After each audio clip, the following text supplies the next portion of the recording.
সুকান্ত মজুমদারদের বলুন যে হাইকোর্ট বা সুপ্রিম কোর্টে মামলা করতে, বাজার গরম না করে যদি হিম্মত থাকে মামলা করুন।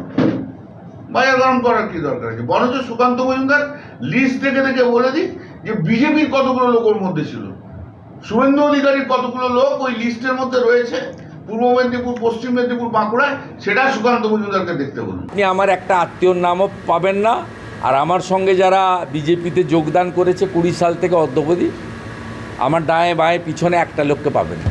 উনি কখন জলে থাকেন কখন স্থলে থাকেন উনি জানেন না। উনি সম্ভবত নেশাগ্রস্ত অবস্থায় কথা বলেছেন। এবং আপনাদের শুনে রাখা দরকার, এই ডাকাত পার্থ চ্যাটার্জির সঙ্গে আমি বাক্যালাপ করতাম না, এটা শুনে রাখা দরকার। বৃহস্পতিবারই এসএসসি-কে 7 দিনের মধ্যে এই দাগিদের তালিকা প্রকাশ করার জন্য নির্দেশ দেওয়া হয়েছিল। তারপর গতকাল টান টান উত্তেজনা, দিনভর অপেক্ষার পর শেষ পর্যন্ত রাত 8টা নাগাদ মোট 1804 জনের দাগিদের তালিকা প্রকাশ করা হয়।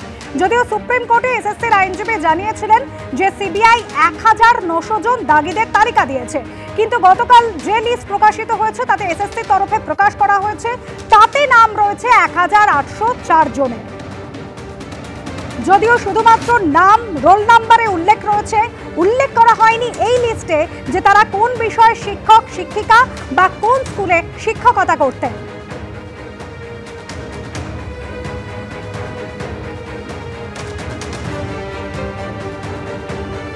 গতকাল 3:20 নাগাদ এসএসসি দপ্তরে এসে পৌঁছান চেয়ারম্যান সিদ্ধার্থ মজুমদার। কখন তালিকা প্রকাশ করা হবে সাংবাদিকরা প্রশ্ন করেন, কিন্তু তিনি কোনো উত্তর দেননি। এরপর শনিবার রাত 8টায় 1804 জনের দাগিদের তালিকা প্রকাশ করল এসএসসি। লিস্ট বের করলো স্কুল সার্ভিস কমিশন, আমরা খুশি। তাহলে সেই তালিকা পাওয়ার পরে আমাদের কি কোনো সরাহার কথা কেউ ভাবছে? যারা অবৈধভাবে টাকা দিয়ে চাকরিটা পেয়েছিল সবই যখন প্রকাশিত হয়েছে, নামটাও যখন প্রকাশিত হয়েছে, মান সম্মান বলে তো আর বিশেষ কিছু সেন্টিমেন্ট দেখিয়ে লাভ নেই। তাই যাদেরকে টাকা দিয়েছিল তারা প্রেস কনফারেন্স করে সেই সমস্ত নেতাদের লিস্ট সরাসরি পাবলিশ করুক পাবলিক প্ল্যাটফর্মে। আমরা দেখতে চাই যে সেই নেতা কারা। আর এসএসসির তরফ থেকে যে তালিকা প্রকাশ করা হয়েছে তাতে একাধিক শাসক যোগ সামনে আসছে।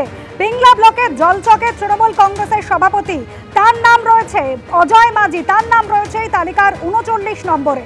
আবার এসএসসি যে তালিকা প্রকাশ করেছে তাতে 1808 জনের তালিকায় 915 নম্বরে নাম রয়েছে নমিতা আদবের, যিনি আবার আরামবাগের তৃণমূল পরিচালিত খানাকুল পঞ্চায়েত সমিতির সহসভাপতি নইমুল হকের স্ত্রী। এরকম একাধিক শাসক যোগ সামনে এসেছে। চাকরিহারা শিক্ষক সুমন বিশ্বাস কি বলেছেন রাখবো আপনাদের সামনে। আমরা সুপ্রিম কোর্টে যাব এই তালিকা নিয়ে, কারণ এই তালিকা আগে যদি প্রকাশিত হতো তাহলে এত করুণ অবস্থা সুবলদের চলে যেতে হতো না, আমাদের জীবন্ত লাশ হয়ে ঘুরে বেড়াতে হতো না। আর এই যে সরকার তড়িঘড়ি করে আনটেন্টেড যোগ্য শিক্ষকদের নতুন করে আমাদের ছাত্রদের সাথে পরীক্ষায় বসাচ্ছে, এরও প্রয়োজনীয়তা থাকবে না। আমরা সুপ্রিম কোর্টে যাব।